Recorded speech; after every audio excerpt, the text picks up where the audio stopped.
The Telltale Heart by Edgar Allan Poe. And I haven't read this story in over 20 years, so please give me a little grace. True. Nervous. Very, very dreadfully nervous. I had been and am, but why will you say that I am mad? The disease had sharpened my senses, not destroyed, not dulled them. Above all was the sense of hearing acute. I heard all things in the heaven and the earth. I heard many things in hell. And how then am I mad? Hearken and observe how healthily, how calmly I can tell you the whole story. It is impossible to say how first the idea entered my brain. But once conceived, it haunted me day and night. Objects there was none, passions there was none. I loved the old man. He had never wronged me. He had never given me insult. For his gold I had no desire. I think it was his eye. Yes, it was this. One of his eyes resembled that of a vulture. A pale blue eye with a film over it. Whenever it fell upon me, my blood ran cold, and so by degrees, very gradually, I made up my mind to take the life of the old man, and thus rid myself of the eye forever. Now, this is the point. You fancy me mad. Madmen know nothing, but you should have seen me. You should have seen how wisely I proceeded, with what caution, with what foresight, with what dissimulation I went to work. I was never kinder to the old man than during the whole week before I killed him, and every night about midnight I turned the latch of his door and opened it. Oh, so gently. And then, when I had made an opening sufficient for my head, I put in the dark lantern all closed so that no light shone out, and then I thrust it into my head. Oh, you would have laughed at how cunningly I thrust it in. I moved it slowly, very, very slowly, so that I might not disturb the old man's sleep. It took me an hour to place my whole head within the opening so far that I could see him as I lay upon the bed. Would a madman have been so wise as this? And then, when my head was so well in the room, I undid the lantern cautiously. Oh, so cautiously. Cautiously, for hinges creaked. I undid just so much that a single thin ray fell upon the vulture eye, and this I did for 7 long nights, every night just at midnight. But I found the eye always closed, and so it was impossible to do the work, for it's not the old man who vexed me, but his evil eye. And every morning when the day broke, I went boldly into the chamber and spoke courageously to him, calling him by name in a hearty tone, and inquiring how he had passed the night. So you see, he would have been a very profound old man. Indeed, to suspect that every night, just at 12, I looked in upon him while he slept. Upon the 8th night, I was more than usually cautious in opening the door. A watch's minute hands moves more quickly than did mine. Never before that night had I felt the extent of my own powers, of my own sagacity. I could scarcely contain my feelings of triumph. To think that there I was, opening the door, little by little, and he had not even to dream of my secret deeds or thoughts. I fairly chuckled at the idea, and perhaps he had heard me, for he moved on the bed suddenly, as if startled. Now you may think that I drew back, but no. His room was as black as pitch in the thick darkness, for the shutters were close fastened through the fear of robbers, and so I knew that he could not see the opening of the door. And I kept pushing it on steadily. I had my head in, and was about to open the lantern when the thumb slipped upon the tin fastening, and the old man sprang up in the bed, crying out, "Who's there?" I kept quiet still and said nothing. For a whole hour I did not move a muscle, and in the meantime I did not hear him lie down. He was still sitting up in bed listening, just as I have done night after night, hearkening at the death washes in the wall. Presently I heard a slight groan, and I knew that the groan was a mortal terror. It was not a groan of pain or of grief. Oh no, it was low, stifled sound that arises from the bottom of the soul when overcharged with awe.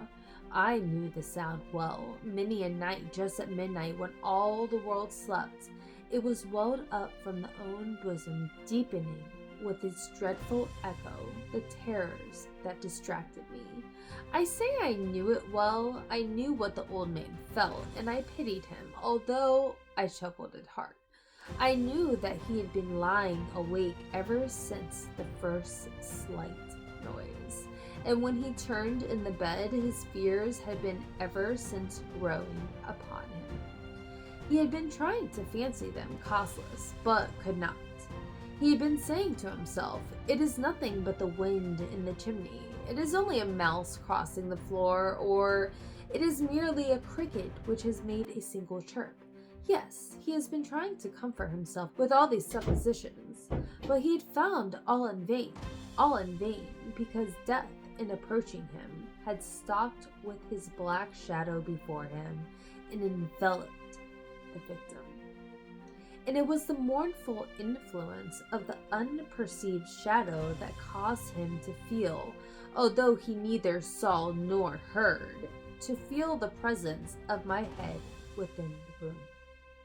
When I waited a long, very patiently, without hearing him lie down, I resolved to open a very, very little crevice in the lantern.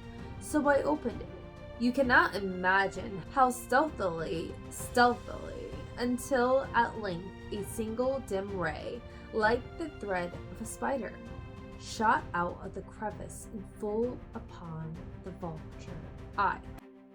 It was open, wide open, and I grew furious as I gazed upon it. I saw with perfect distinctness a dull blue, a hideous veil over it that chilled the very marrow of my bones. But I could see nothing else in the old man's face or person, for I directed the ray as if by instinct precisely upon the damned spot. And now have I not told you that what you mistake for madness is but over acuteness of senses? Now, I say, there came to my ears a low, dull, quick sound, such as a watch makes when enveloped in cotton. I knew that sound well, too. It was the beating of the old man's heart. It increased my fury, as the beating of a drum stimulates the soldier into courage. But even yet I refrained and kept still. I scarcely breathed. I held the lantern motionless. I tried how steadily I could maintain the ray upon the eye. Meantime, the hellish tattoo of the heart increased. It grew quicker and louder in every instant. The old man's terror must have been extreme. It grew louder, I say louder, every moment. Do you mark me well? Have I told you that I am nervous? So I am. And now, at the dead of the hour, amid the dreadful silence of that old house, so strange a noise as this excited me so uncontrollable terror. Yet for some minutes longer, I refrained and stood still. But the beating grew louder, louder. I thought the heart must burst, and now a new anxiety seized me. The sound would be heard by a neighbor. The old man's hour had come. With a loud yell, I threw open the lantern and leaped into the room. He shrieked once only. In an instant, I dragged him to the floor and pulled the heavy bed over him. Then I smiled gaily to find the deed so far done. But for many minutes, the heart beat on with a muffled sound. This, however, did not vex me. It would not be heard through the wall. At length it ceased. The old man was dead. I removed the bed and examined the corpse. Yes, he was stone dead. I placed my hand upon the heart and held it there many minutes. There was no pulsation. He was stone dead. His eye would trouble me no more. If still you think me mad, you will think so no longer when I describe the wise precautions I took for concealment of the body. The night waned and I worked hastily, but in silence. First of all, I dismembered the corpse. I cut off the head and the arms and the legs. I then took up 3 planks from the flooring of the chamber and deposited all between the scantlings. I then replaced the boards so cleverly, so cunningly, that no human eye, not even his, could have detected anything wrong.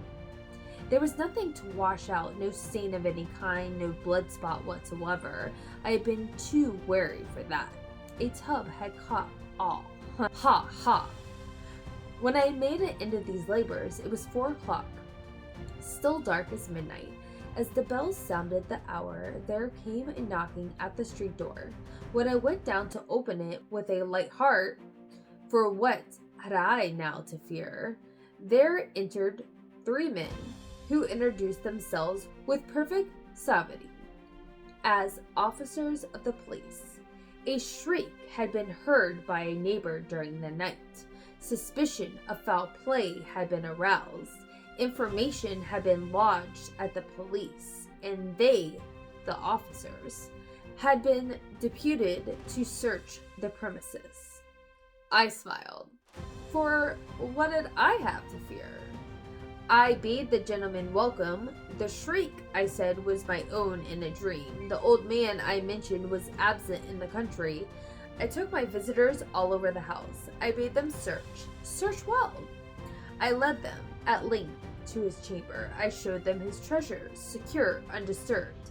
In the enthusiasm of my confidence, I brought the chairs into the room and desired here to rest from their fatigues, while I myself, in the wild audacity of my perfect triumph, placed my own seat upon the very spot beneath which reposed the corpse of the victim.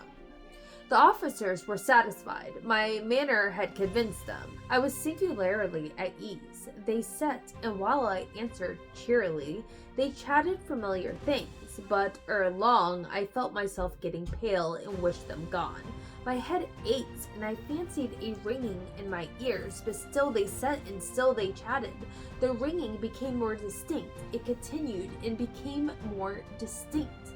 I talked more freely to get rid of the feeling, but it continued till at length I found that the noise was not within my ears. No doubt I now grew very pale, but I talked more fluently and with a heightened voice.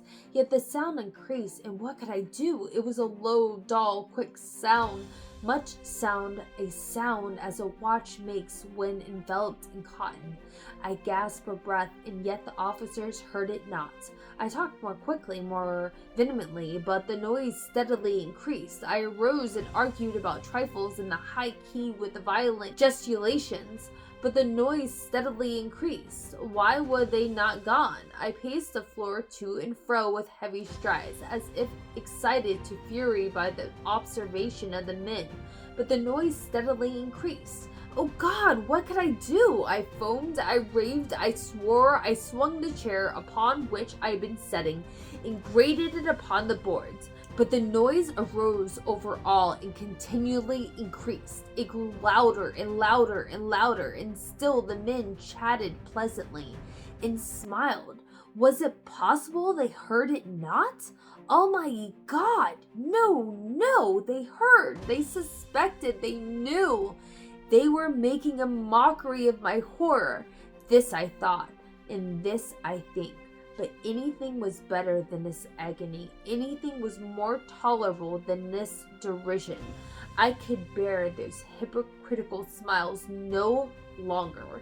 I felt that I must scream or die. And now again, hark, louder, louder, louder, louder. Villains, I shrieked. Dissemble no more. I admit the deed. Tear up the planks. Here. It is the beating of his hideous heart. It's been a long time since I got to read that. Have a good night, guys.